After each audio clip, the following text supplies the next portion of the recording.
From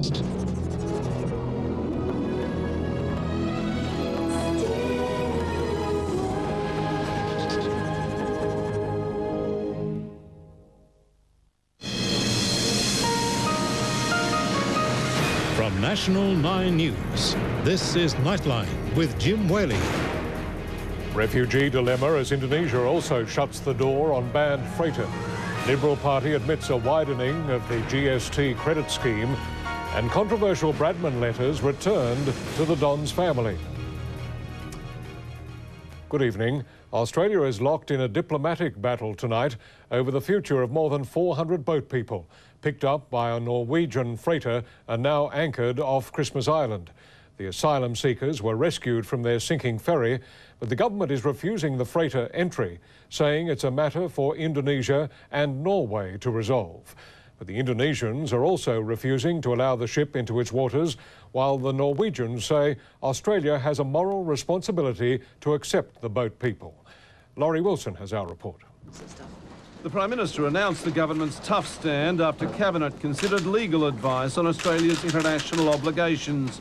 The authorities relaying that advice to the Norwegian freighter, the Tampa, as it anchored off Christmas Island. It does not have permission to enter Australian territorial waters. It will not be given permission to land in Australia or any Australian territories. The freighter picked up more than 400 boat people who are now sheltering below decks amid fears their vessel was about to sink. The condition of the boat was very bad. You start falling apart. The Tampa's captain had planned to drop the asylum seekers in Indonesia at the nearest possible disembarkation point, but instead he set sail for Christmas Island after a number of those on board threatened to take matters into their own hands. They just told me they would jump overboard, and they was speaking in an excited, aggressive manner. The Tampa is now caught in a diplomatic standoff between Australia, Indonesia and Norway, with Indonesian authorities washing their hands of the affair. The Norwegians say Australia has a moral obligation to accept the boat people, but the Prime Minister is standing firm. Whilst this is a humanitarian, decent country, we are not a soft touch, and we are not a nation whose sovereign rights in relation to who comes here are going to be trampled on. Meantime, there are concerns for the welfare of those on board the freighter. It's told to relay to you that one of the women is more than 7 months pregnant. Over. Roger, copy that. Thank you. The government says it is ready to provide medical and other assistance to the Tampa, but the Prime Minister is adamant. With another 900 boat people now on their way to Australia, it's time to draw the line. We are reaching a situation where our capacity physically, through detention facilities and otherwise, that capacity is reaching the ceiling, it's reaching breaking point. Opposition leader Kim Beazley says Labor supports the government's stand. LAURIE Wilson reporting for Nightline. Dozens of asylum seekers at the Curtin Detention Centre in Derby, in the far north of Western Australia, are on a prolonged hunger strike. Authorities have urged the detainees to end their protest, but several have said they would rather die than be sent back to Iran. After 2 years behind razor wire and 2 weeks without food, Shana Avesta is running out of hope. I don't want this life where there is no meaning for love, care, peace, Jesus and God. One of 39 hunger strikers at Curtin Detention Centre, the 12-year-old has been joined by her 16-year-old brother, one of 5 detainees to have sewn his lips together, and their father, Hussein. As a father, I'd rather die and not to see my children suffer in this way. Forced to flee Iran because of their opposition to Islamic law, the family is worried what will happen to their father if they're sent back. He could face imprisonment for a lifetime and torture or execution. Immigration authorities are urging the hunger strikers to end their protest, saying it's not helping their cause. Meanwhile, welfare and medical officers today visited the detention centre to examine the health of those taking part. Meanwhile, with South Australia's Woomera Detention Centre on high security alert because of simmering tensions, Immigration Minister Philip Ruddock has denied claims that asylum seekers at risk of suicide are not getting proper care. Tony Monaghan reporting for Nightline. As Small Business Minister Ian McFarlane fights off calls for his dismissal, he's blamed bad advice from the Liberal Party's Queensland division for the GST row embroiling the government. Today it was revealed that 2 other Queensland branches were also involved in a scheme to wrongly claim GST credits. Only 2 months away from calling an election, John Howard is not about to lop a ministerial head. I don't believe that he set out to mislead the Parliament. Yes, of course he has my support. And he showed it with a pat on the back and an arm around the shoulder of the embattled minister when they walked into Parliament together for a vote on the issue. But Mr McFarlane changed his story again today about when he first learned of a scheme to claim GST credits for a Liberal fundraising dinner in his electorate without paying GST in the first place. This was his version last Thursday. I'm not aware of anything untoward that's been done in the FEC. On Friday, he admitted Margaret Watts, then Treasurer of his Liberal Federal Electorate Council, had expressed concern about the scheme in a phone call to him on December 18 last year.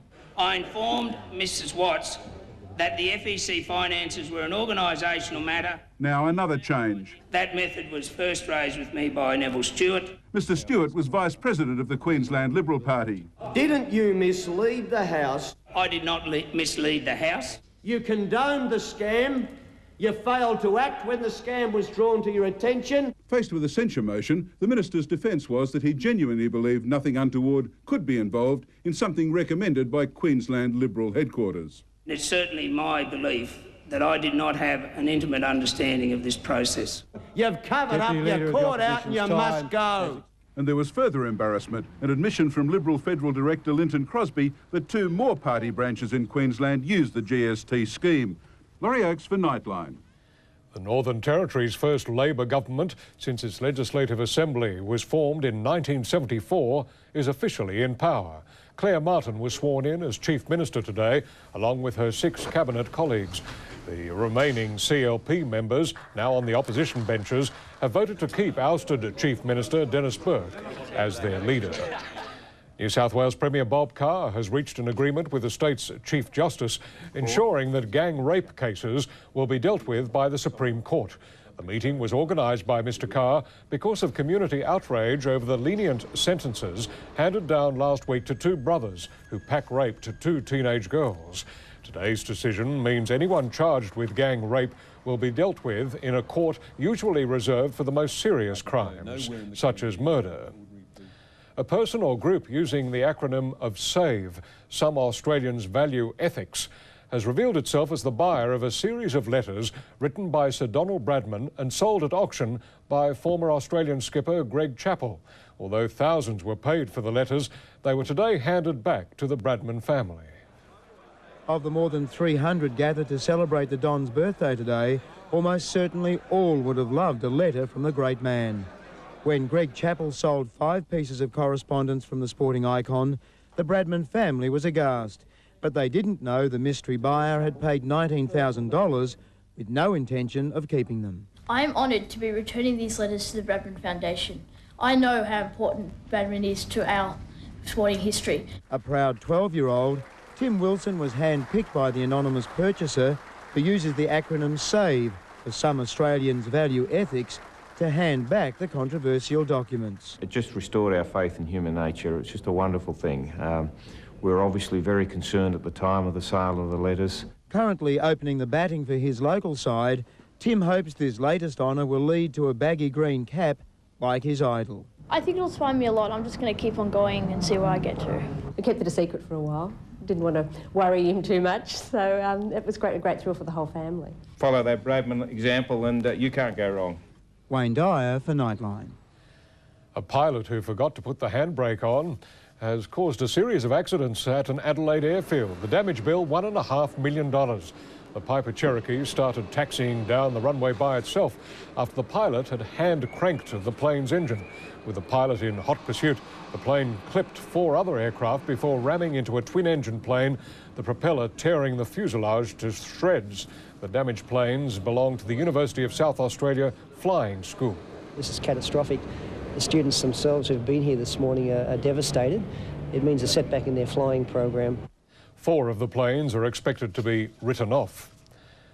The late winter chill that's hit New South Wales saw some unexpected areas under snow today. The Southern Highlands was blanketed by 20 centimetres of snow, and although children made the most of it, motorists faced long delays on roads closed because of snow and ice. Traffic was turned away on major roads around Bowral and Goulburn for several hours. After the snow came the rain, the slushy conditions making driving even more dangerous. After the break, the air crash death of a rock singer on the way up, and another day of death in the Middle East conflict.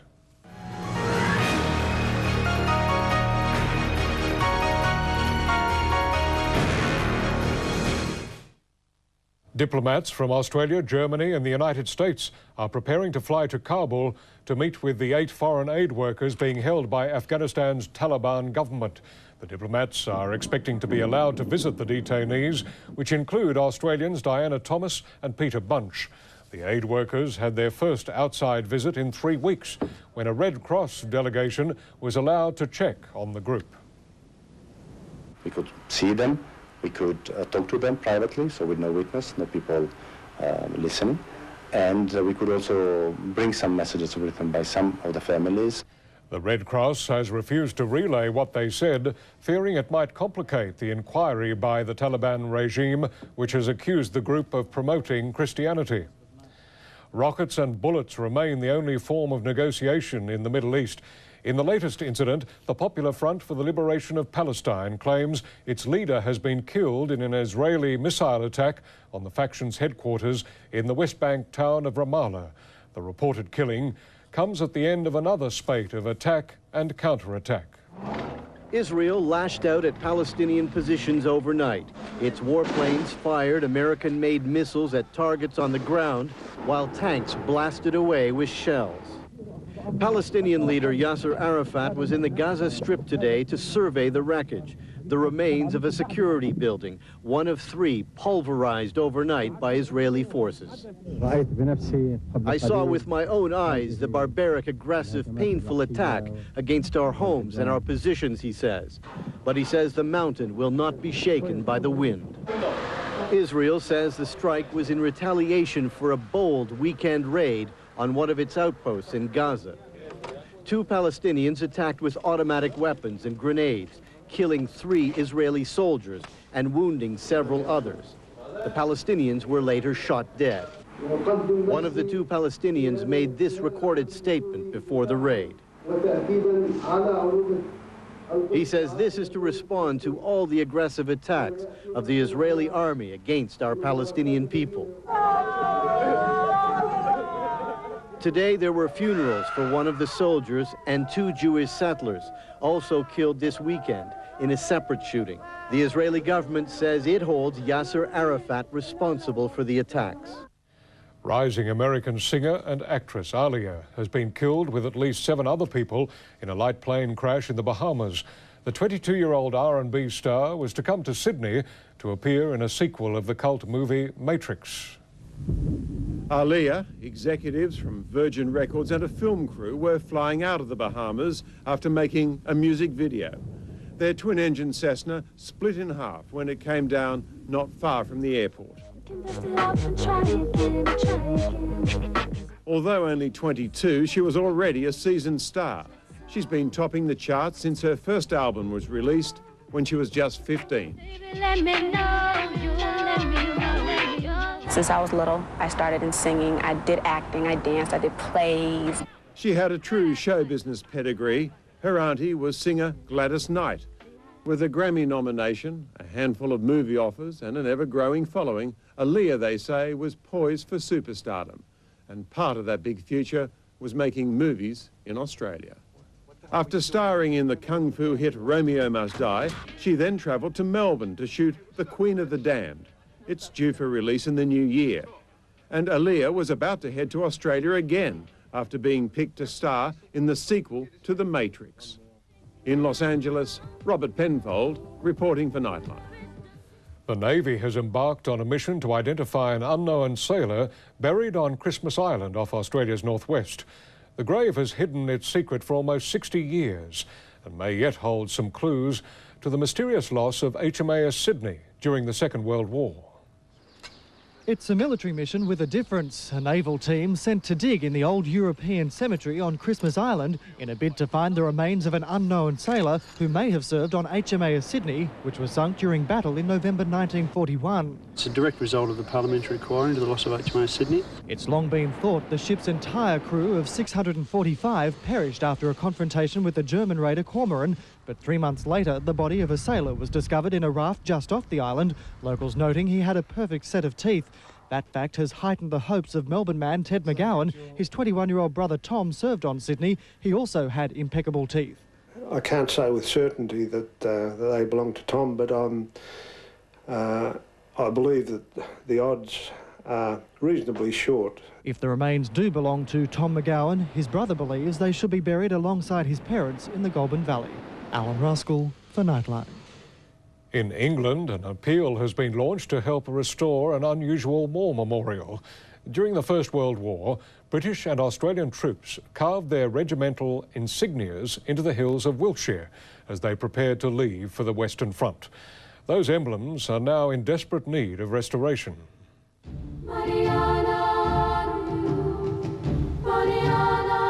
Stark symbols of pride and sacrifice. Huge regimental insignias near Fovant, 2 hours drive from London. Carved by hand, then filled with chalk by young soldiers during World War I, they boldly declare the Aussies were here.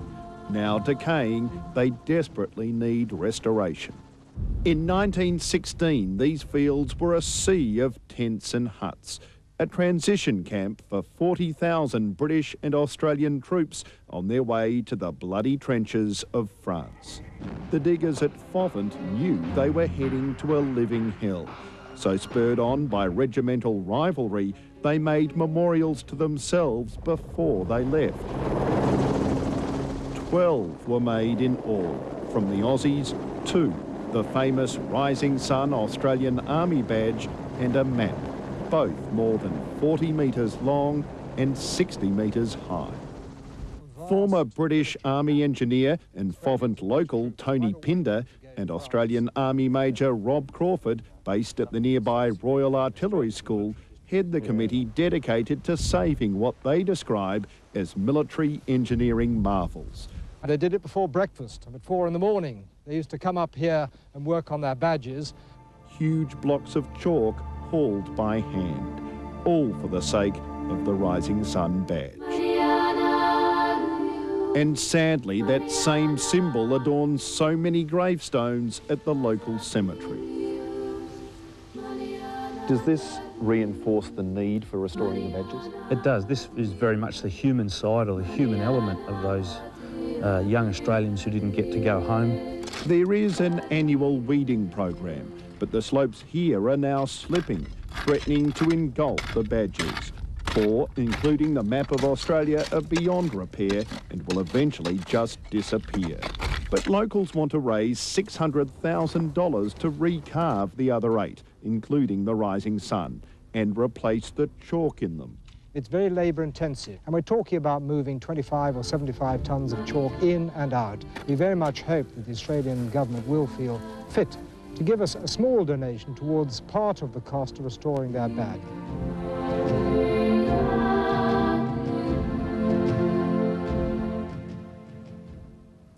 In a moment, the 2 surprise sports at the Goodwill Games and the cream of the world's athletes flood into Brisbane.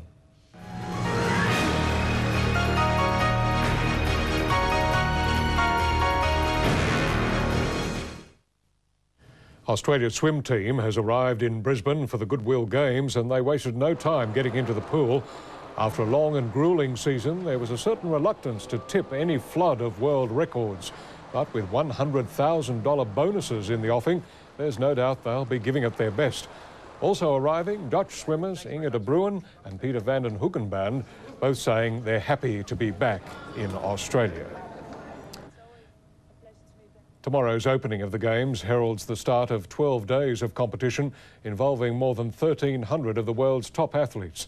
There'll be the usual swimming and track and field, as well as 2 disciplines you wouldn't normally find together in such a major sporting event. One is figure skating, where Australia still has a long way to go to match the world's best. But as Brad SCHMITT reports, there's another sport in which we're virtually guaranteed of gold. We're actually training sort of early mornings, around about 5:30 in the morning before I go to work, and then sometimes in the evenings as well. And hopefully we get a bit of a surf. That's what we want. What, you might ask, could the Australian surf lifesaving team and our leading figure skating pair possibly have in common? The answer is both are gearing up to make a big splash at the Goodwill Games. For husband and wife ice dancers Francis and Portia Rigby, it's an opportunity that comes all too rarely. The chance to perform in front of a hometown crowd. It's going to give us a performance of our lifetime. To be able to skate in front of family and friends, have such support, is just going to make it's going to make all the difference.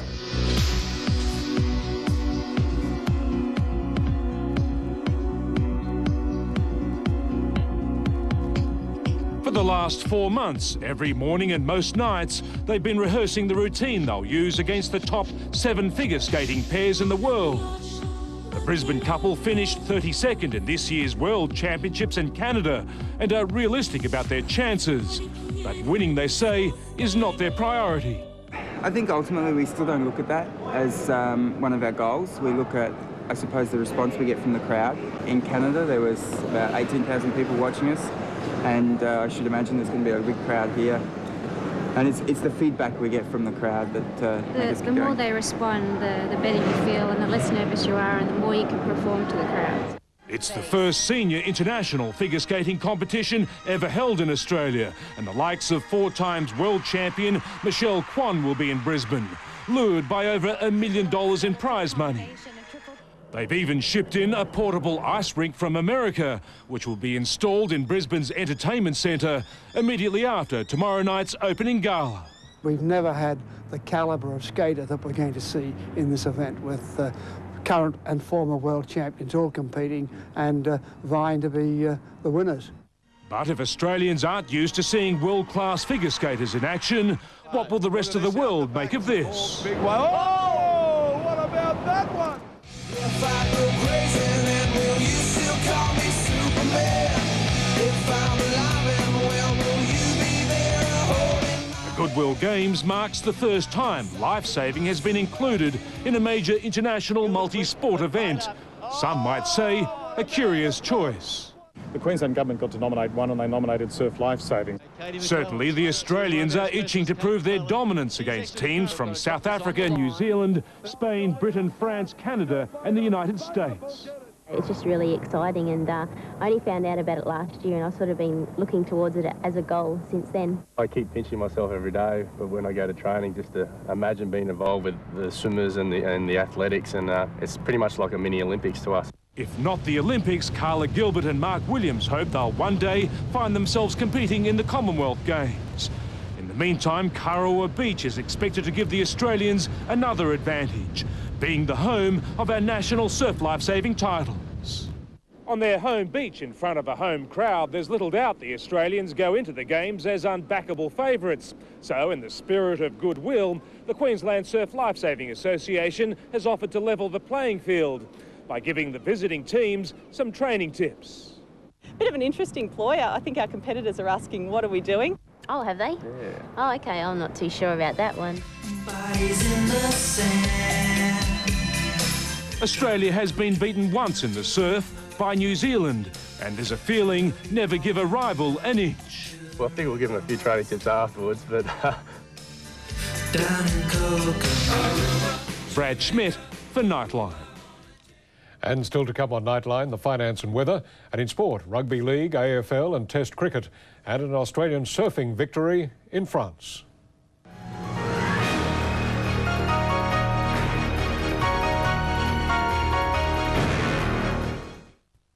Now to sport, and Australia has ploughed through England's top order in the first session of play on the last day of the 5th Test.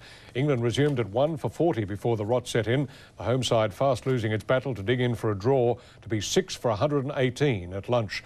Shane Warne and Glenn McGrath were responsible for the damage. After a string of wickets, Alex Stewart finally put a halt, however temporary, to the crumbling England lineup, He was 33 at the break. Australia has already secured the Ashes, leading into the 5th encounter, 3 tests to 1. In rugby league, half a win was as good as a win for the New Zealand Warriors tonight. A 24-all draw with the Melbourne Storm in their clash at Colonial Stadium was enough for the Kiwis to cement their first NRL finals appearance. The Warriors looked set for a convincing win and were leading 24-4 early in the second half before the Storm launched a spirited fight back to almost steal the game. The Newcastle Knights have been fined $35,000 by the NRL for unruly behaviour on an Ansett flight from Townsville yesterday. Several players were intoxicated, some were reprimanded by staff for swearing and singing, and at least one vomited as the team returned from its win against the Cowboys. Captain Andrew Johns has apologised on behalf of his team. To AFL, and Essendon veteran Michael Long might have lost his battle to figure in the finals. As Anthony Mithen reports, Long is suffering a knee injury he aggravated in a game at the weekend. With Windy Hill living up to its name, the Bombers headed inside to train. A knockout blow to Michael Long as well. His knee again pulling up sore, unable to get through yesterday's VFL match and now fading for a finals tilt. He's got to be genuine to himself and his team and his club as well. So, you know, if he's right, he's right. If he's not, well, we'll have to pick someone else. The other worry out of the VFL, a striking report for high flyer Gary Moorcroft. As for the talk that the Bombers may lay low against the Tigers this weekend to avoid a clash with Carlton in the first round of finals, Sheedy was blunt. Well, we don't go out to lose. We'll go out and try and win. That's as simple as that. Richmond, hoping to include Brendan Gale, agreeing the talk is folly. So I couldn't imagine anyone doing that. We'll put out on our best performance. I'm sure that the Bombers will be keen to play well leading into the finals too. Hawthorn is going to have to continue to defy injuries going into the finals. Daniel Harford is out with his second ankle injury in a month, hoping to be ready with a couple of others for the first final. It's not just the final sides making news though. David Schwartz's management is set to begin negotiations over a new contract tomorrow, but has been told unofficially by Carlton not to sign until they've had a chat. And now Roos skipper Wayne Carey will front at the tribunal, joining Paul Barnard on video reports. Anthony Mithen for Nightline. A victory on distant shores for Australian surfer Joel Parkinson. He won the Rip Curl Pro in Hossegor on the French Atlantic coast. The Gold Coast surfer made the most of the metre-and-a-half conditions to outpoint Nico Paterats from Brazil. In third place, New Zealand surfer Maz Quinn. Melanie Redman from Western Australia won the Women's Surf Festival. In finance news, a Supreme Court judge today ordered HIH Insurance to be officially wound up as the collapsed organisation faces a blowout in losses to $5.3 billion. Meanwhile, the Australian share market closed higher today, the All Ords up almost 20 points. In Tokyo, the Nikkei rose 108 points. No trading in London. Gold is fetching just over $273 an ounce. And in European trading tonight, the Australian dollar is buying 52.74 US cents, 58 euro cents, 63.3 yen and 36.6p. The national weather, and a low continues to affect the southeast, while another cold front is moving towards Tasmania. A high dominates most of central and western Australia. The forecasts: fine in Darwin and Brisbane, showers likely in Sydney, Canberra, Melbourne, Hobart and Adelaide, but it should be a fine day tomorrow for Perth. And that's the news this Monday night from all of us here at Nightline. Good night.